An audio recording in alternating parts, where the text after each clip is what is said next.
Har bir murakkab tashxis ortida bir inson taqdiri turadi. Ayniqsa gap bolalarning hayoti va salomatligi haqida ketganda.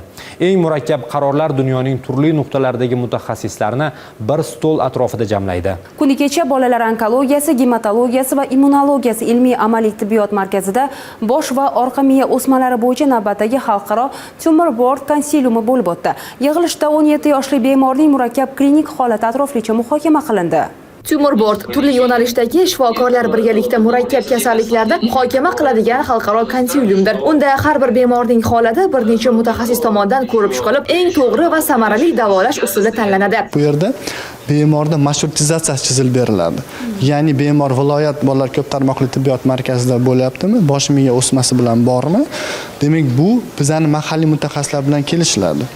Agarda bizani fikrimiz yetmasa, biz xorijiy mutaxassislar bilan qilamizda, bemor jarrohlik amaliyotidan keyingi davolash taktikasini biz o'ylab tushamiz. Bu tumor board marshruti maqsad bemor turgan mahalliy o'zi yashab turgan joyida bo'lsa ham biz uni videokonferensiya, teletibbiyot orqali konsultatsiya qilib bemorni qayerga yo'naltirish kerakliklarini biz aniqlab beramiz. Ana shunday xalqaro tumor board yig'ilishida 17 yoshli bemorning murakkab klinik holati nevroxirurg, radiolog, patomorfolog va onkolog mutaxassislar ishtirokida batafsil muhokama qilindi. Mutaxassislar o'z yo'nalishlari bo'yicha xulosalarini taqdim etib, bemor uchun eng maqbul davolash strategiyasini ishlab chiqish yuzasidan fikr almashdi. Konsilium yakunlariga ko'ra bemorga kista punksiyasini o'tkazish hamda olingan biologik namunani laborator tekshiruvlarga yuborish to'g'risida qaror qabul qilindi.